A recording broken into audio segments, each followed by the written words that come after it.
New इयरच्या अनुषंगानं अमरावती शहरात तगडा पोलीस बंदोबस्त तैनात करण्यात आला आहे। प्रत्येक वाहन आणि वाहन चालकांची पोलिसांकडून चौकशी केली जात आहे। तसेच संशयास्पद वाहनांची पोलीस झडती सुद्धा घेत आहे। याच दरम्यान रात्री 10:30 वाजेच्या सुमारास पोलीस आयुक्त डॉक्टर आरती सिंग यांनी स्वतः रस्त्यावर उतरत परिस्थितीचा आढावा घेतला। त्यांनी शहरातील राजकमल चौक, जयस्तंभ चौक, पंचवटी, वेलकम पॉइंट, चित्र चौक, राजापेठ अशा ठिकाणी जाऊन प्रत्यक्ष पाहणी केली। या सर्व बाबींचा आढावा घेतलाय आमचे प्रतिनिधी अरुण जोशी यांनी। कोरोनाचा धोका आणि ओमायक्रॉनचं संकट या दहशतीखाली आज अमरावती जिल्ह्यामध्ये नवीन वर्षाचं स्वागत करण्यात आलेलं आहे। अमरावती जिल्हा पोलीस प्रशासनाने अमरावतीकर नागरिकांना आवाहन केलं होतं की घरात राहा आणि घरातच नवीन वर्षाचं स्वागत करा। त्याच आवाहनाला अमरावतीकर नागरिकांनी सुद्धा मोठ्या प्रमाणात प्रतिसाद दिलेला आहे आणि नवीन वर्षाचे जे स्वागत आहे ते आपापल्या घरात राहून नागरिकांनी मोठ्या उत्साहात साजरं केलेलं आहे। अमरावती शहराचा जर विचार केला तर अमरावती शहरामध्ये जेवढे मोठे काही सगळे चौक आहेत त्या चौकात प्रत्येक ठिकाणी पोलिसांचा सगळा बंदोबस्त आज 11 वाजतापासूनच लावण्यात आला होता। डंकन ड्राईव्हची कारवाई 11 वाजतापासून करण्यात आलेली होती। 5च्या वर ज्या ठिकाणी नागरिक आढळून येत आहेत त्या ठिकाणी सुद्धा पोलिसांनी आज कारवाई केली। यासोबतच अमरावती शहरात जे उड्डाणपूल आहेत ते उड्डाणपूल सकाळपासूनच बंद करण्यात आलेले होते। पोलिसांचा तगडा फौजफाटा आज रात्री 11 वाजल्यापासूनच पाहायला मिळाला। रात्री 9 नंतर पोलिसांनी जे कोणी नागरिक बाहेर दिसत आहेत त्यांना घरी जाण्याची विनंती केली आणि रात्री 10च्या नंतर पोलिसांनी कारवाई सुरुवात केलेली आहे। अमरावती शहरामध्ये नवीन वर्षाचं स्वागत हे शांततेत करा असं आवाहन पोलिसांनी केलेलं होतं। त्या आवाहनाला अमरावतीकर नागरिकांनी प्रतिसाद दिलेला आहे। फटाके फोडण्याची परवानगी पोलिसांनी कुणालाच दिली नव्हती, त्यामुळे आतिषबाजी सुद्धा आज अमरावती शहरात कुठल्या प्रकारची केली नाही। आणि त्याचप्रमाणे जर अमरावती शहराचा विचार केला तर नववर्षाचं स्वागत हे अतिशय उत्साहपूर्ण आणि शांततेत झालं असल्याचं सध्या आपल्याला पाहावयास मिळत आहे। Video journalist Amol Deshmukh, Arun Joshi, news news Amravati. तर केवळ न्यू इयरच नव्हे तर नागरिकांनी पोलीस प्रशासनाच्या प्रत्येक सूचनेचे काटेकोरपणे पालन करायला हवं। नियमांचं उल्लंघन अथवा हुल्लडबाजी, दारू पिऊन गाडी चालविणे असे प्रकार खपवून घेतले जाणार नाही। अशांवर कडक कारवाई केली जाईल असा इशारा देखील अमरावतीच्या पोलीस आयुक्त डॉक्टर आरती सिंग यांनी दिलाय। आता राज्य शासनाच्या मागील 2-3 दिवसापासून जे धोरण आलेलं आहे ज्याच्यामध्ये रात्री 9च्या नंतर आणि सकाळी 6 वाजेपर्यंत रस्त्यावर कोणी 5 पेक्षा जास्त एकत्र येऊ नये याच्यावर बंदी आहे। तसंच बार, रेस्टॉरंट याच्यामध्ये 50% पेक्षा जास्त आणि मॅक्सिमम 50 याच्यापेक्षा लोक येऊ नये आणि कुठल्याही प्रकारच्या कार्यक्रम मध्ये याच्यापेक्षा जास्त कोणी सहभागी होऊ नये याच्याकरता जे राज्य शासनाचे धोरण आलेलं आहे त्याची अंमलबजावणी करण्याकरता मी आणि माझे बरोबर माझ्या पूर्ण स्टाफ, सर्व DCP, ACP, सर्व SHOs आणि इतर अधिकारी अंमलदार हे रस्त्यावर आहात आणि रात्रभर आपण इथे रस्त्यावर राहणार आहोत। आपण ड्रंक अँड ड्राईव्हचे केसेस विशेष याच्यावर लक्ष दिलेले आहोत, कारण दारू पिऊन आज ऍक्सिडेंट होण्याची खूप जास्त शक्यता असते। म्हणून आपल्याला दिसत आहे उड्डाणपूल आपण बंद केलेला आहोत आणि उड्डाणपूलवर टोटली ट्रॅफिक बंद आहे। तसेच आमचे पूर्ण शहरात आम्ही 28 नाकाबंदी पॉईंट लावलेले आहोत आणि विशेष इथे आपण आज उभे आहोत पंचवटी चौक, हे रस्त्याच्या शहराच्या एंट्रन्सच्या मुख्य ठिकाण आहे। इथे आपण सखोल चौकशी करत आहोत, विनाकारण कोणी शहरात प्रवेश करू नये आणि शहरात बाहेर जाऊन जल्लोष साजरा करून परत शहरात येऊ नये याच्याकरता आपण या ठिकाणावर विशेष लक्ष दिले आहोत। या वगळून शहराबाहेर जे फार्म हाऊसेस आहे त्याच्यावर आमचे लक्ष आहे। मागील वर्षाच्या शेवटच्या दिवशी अमरावती महानगरपालिकेचे आयुक्त प्रशांत रोडे यांची बदली झाली असून त्यांच्या जागी नाशिक महानगरपालिकेचे अतिरिक्त आयुक्त म्हणून कामकाज सांभाळणाऱ्या प्रवीण आष्टीकर यांची पदोन्नती अमरावती मनपा आयुक्तपदी नियुक्ती करण्यात आली आहे। शुक्रवार 31 डिसेंबर रोजी शासनाद्वारे नियुक्ती करण्यात आली। 21व्या शतकातील 21व्या वर्षाच्या शेवटच्या दिवशी अमरावती महानगरपालिकेचे आयुक्त प्रशांत रोडे यांची बदली करण्यात आली असून त्यांच्या जागी नाशिक महानगरपालिकेचे अतिरिक्त आयुक्त म्हणून कामकाज सांभाळणाऱ्या प्रवीण आष्टीकर यांची पदोन्नती अमरावती मनपाच्या आयुक्तपदी शुक्रवारी 31 डिसेंबर रोजी शासनाद्वारे नियुक्ती करण्यात आली। बदलीचा आदेश शुक्रवारी सकाळीच मिळाल्याची माहिती खुद्द प्रशांत रोडे यांनी दिली. नाशिक महानगरपालिकेसारख्या मोठ्या महानगरपालिकेत कामकाज करण्याचा अनुभव आष्टीकर यांच्या गाठीशी आहे. ते केव्हा रुजू होणार याबाबत मात्र कोणालाही माहिती मिळाली नसली तरी ते नव्या वर्षाच्या पहिल्या दिवशी किंवा दिनांक 3 जानेवारी सोमवार रोजी पदाची सूत्रे हाती घेतील अशी चर्चा आहे. मनपाच्या प्रारूप प्रभाग रचना आराखडा फुटल्यानंतर अचानक रोडे यांची बदली झाल्यामुळे सध्या मनपा वर्तुळात जोरदार चर्चा सुरू आहे. अमरावती महानगरपालिकेच्या इतिहासात माजी आयुक्त अरुण डांगर वगळता इतर कोणत्याही आयुक्तांना 3 वर्षाचा कार्यकाळ पूर्ण करता आला नाही. विशेष म्हणजे प्रशांत रोडे यांची अद्याप शासनानं कोणत्याही विभागात नियुक्ती केली नाही. कोरोना विषाणूचा प्रादुर्भाव रोखण्यासाठी सर्व नागरिकांचे लसीकरण करणं आवश्यक आहे आणि शासन स्तरावर त्या अनुषंगानं प्रयत्नही सुरू आहे.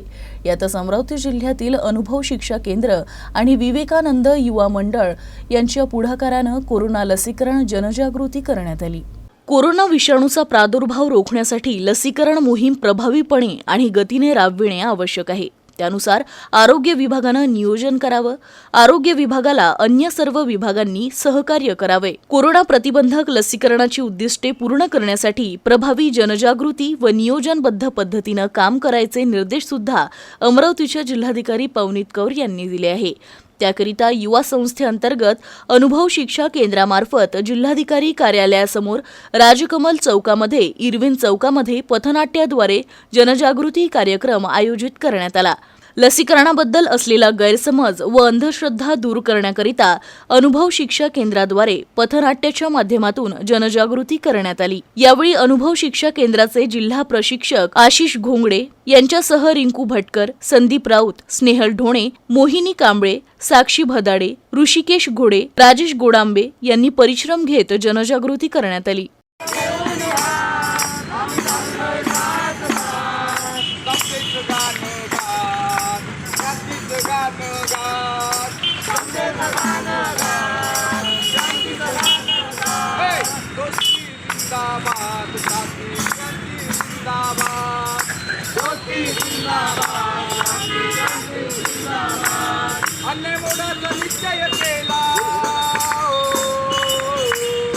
राज्यासह अमरावतीतही कोरोना आता हळूहळू पाय पसरत आहे.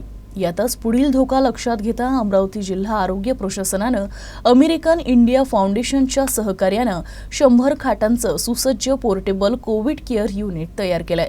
यात व्हेंटिलेटर, आयसीयू बेडची व्यवस्था करण्यात आली आहे. हे पोर्टेबल कोविड केअर युनिट संपूर्ण वातानुकूलित असून रुग्णांसाठी टॉयलेट बाथरूमची व्यवस्था आतमध्येच करण्यात आली आहे. सध्या कोविड हॉस्पिटल मागेच हे युनिट तयार करण्यात आलं आहे. जिल्हा शल्य चिकित्सकांनी या हॉस्पिटलबाबत अधिक माहिती दिली. तिसऱ्या लाटेच्या धोक्याच्या संदर्भात आपण या ठिकाणी 100 खाटाचं मॉड्युलर फॅब्रिकेटेड हॉस्पिटल आम्हाला मिळालेलं आहे. यामध्ये 8 आमचे व्हेंटिलेटरचे बेड्स आहेत, 26 ऑक्सिजनचे बेड्स आहे आणि इतर 66 हे नॉर्मल बेड्स आहेत. या ठिकाणी ऑक्सिजनची सोय आहे, व्हेंटिलेटर्स आहेत, याला ऑक्सिजनचा प्लॅन्टसुद्धा जोडलेला आहे. आमचं लिक्विड ऑक्सिजन टँकची सुद्धा या हॉस्पिटलसाठी आम्ही व्यवस्था केलेली आहे. जर तिसरी लाट आलीच तर हे एक सुसज्ज असं रुग्णालय आपल्यासाठी तयार आहे अमरावतीमध्ये. आणि याला थोडंसं आमची जी अडचण आहे ती म्हणजे आता फायर युनिव्हर्सिटीची, पण ती पण आता लवकर मिळेल अशी आम्हाला खात्री आहे. या जिल्ह्याला आपण आपलं जे सुपरसिटीमध्ये जे आपल्या रुग्णसंख्या 400-450 गेली होती आणि अशा वेळेस मग आम्हाला एक वाटत होतं की कदाचित आपल्याला हॉस्पिटल अपुरं पडेल का, तर ती निश्चितच आता यावेळेस तसं भासणार नाही, कारण का हे 100 बेड्स आहेत.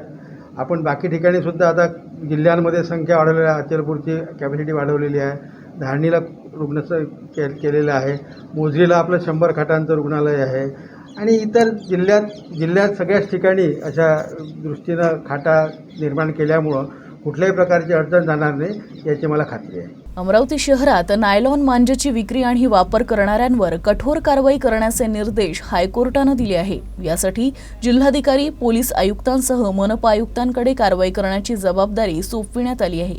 त्या अनुषंगानं आता महापालिकेनं कडक पावलं उचलली असून कारवाया करण्यासाठी विशेष पथकं तयार केली आहे.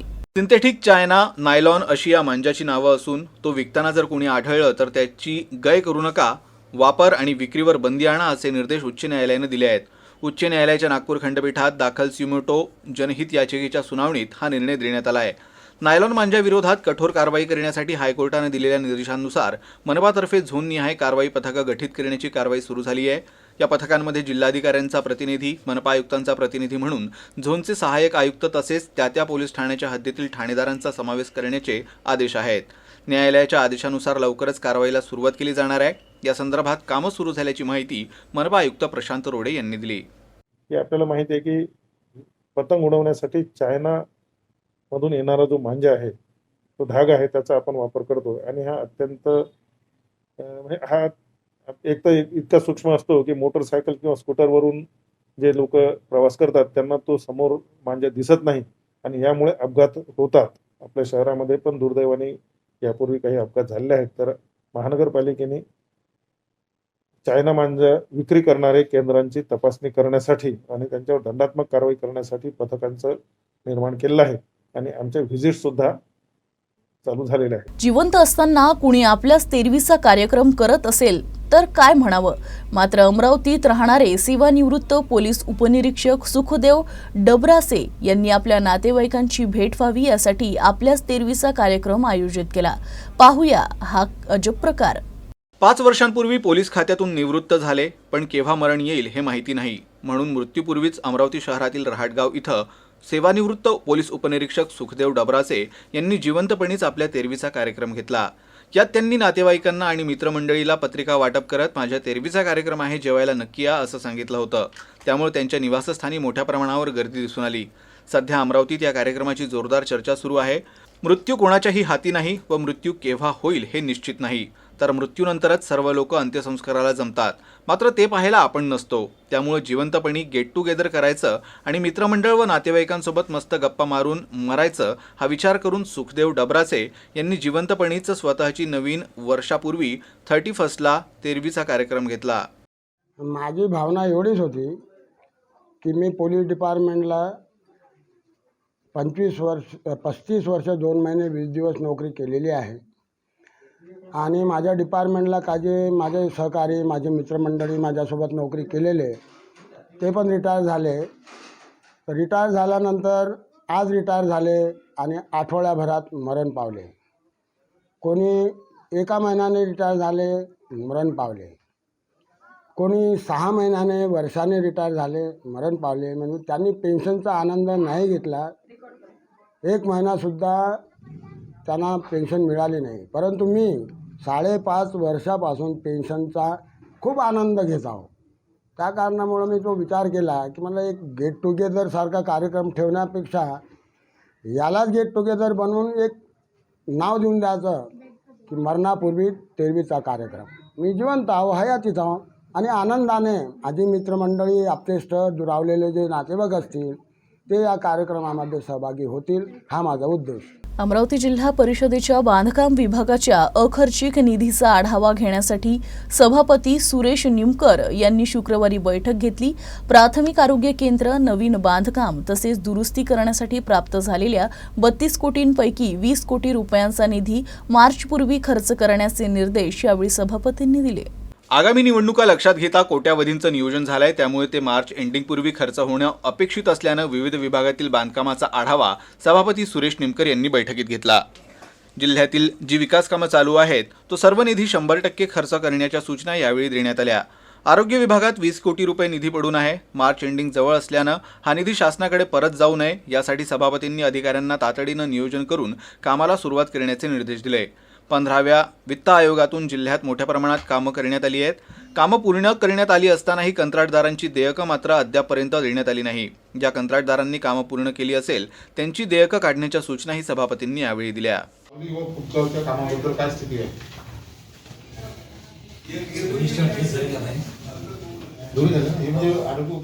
अमरावती शहरातल्या उन्मत हेल्पलाईनच्या कार्यकर्त्यांनी एका गरीब गरजू इसमाच्या पत्नीवर अंत्यसंस्कार करवून मदतीचा हात दिला। अमरावतीच्या नांदगाव पेठ MIDC परिसरात असलेल्या इंडिया बुल औष्णिक वीज प्रकल्पात उत्तर प्रदेशमधील गोरखपूर येथील मुन्नी देवी प्रसाद या पतीसोबत राहायच्या आणि मजुरीचं काम करायच्या।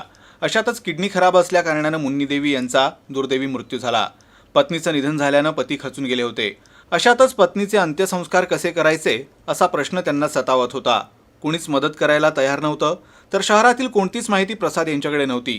याबाबत शहरातील उम्मत हेल्पलाईनच्या कार्यकर्त्यांना माहिती मिळताच रात्रीच त्यांनी मदतीचा हात पुढे करत प्रसाद यांना संपूर्ण मदत केली आणि हिंदू स्मशानभूमीत त्यांच्या पत्नीवर हिंदू रीतिरिवाजाप्रमाणे अंत्यसंस्कार केले. शहरातील सामाजिक संघटना उम्मत हेल्पलाईन ही मुस्लिम बहुल भागात कार्यरत संघटना आहे. कोरोनाच्या गेल्या वर्षी या संघटनेमार्फत अनेक उपक्रम राबवण्यात आले होते. हे विशेष. यावेळी संघटनेचे रेहानभाई, राजाभाई, सलमान रंगारी, इम्रानभाई, गुड्डू पठाण, नसीमभाई, इम्रान कुरेशी, छोटूभाई, तारिकभाई, मुन्नाभाई उपस्थित होते. राज्यात कोरोनाबाधितांची संख्या वाढत असल्यानं आणि ओमायक्रॉन व्हेरियंटच्या पार्श्वभूमीवर निर्बंध आणखी कठोर केले जात आहे. तुर्तास अमरावती जिल्ह्यात कोरोना संसर्ग नियंत्रणात आला असला तरी एकेरी संख्येत रुग्णांची दररोज नोंद होत आहे. अमरावती जिल्ह्यात कोरोना नियंत्रणात असून एकेरी आणि दुहेरी संख्येत दररोज नव्या बाधितांची भर पडतेच आहे. जिल्ह्यात शुक्रवारी 11 नव्या बाधितांची भर पडली असून जिल्ह्यात आतापर्यंत एकूण 96,246 नागरिकांना कोरोनाची लागण होऊन गेली आहे. जिल्ह्यात आतापर्यंत 94,612 जण कोरोनातून बरे झाले आहेत. जिल्ह्यात कोरोनामुळे 1,568 रुग्णांचा बळी गेला आहे. जिल्ह्यात सध्या 34 ॲक्टिव्ह संक्रमित असून यात 29 रुग्ण शहर आणि 5 रुग्ण ग्रामीण भागातले आहेत. बातमीपत्रात इतकंच. बातम्यांची मालिका अशीच सुरू राहील. तोपर्यंत तुम्ही बघत रहा UCN न्यूज. नमस्कार.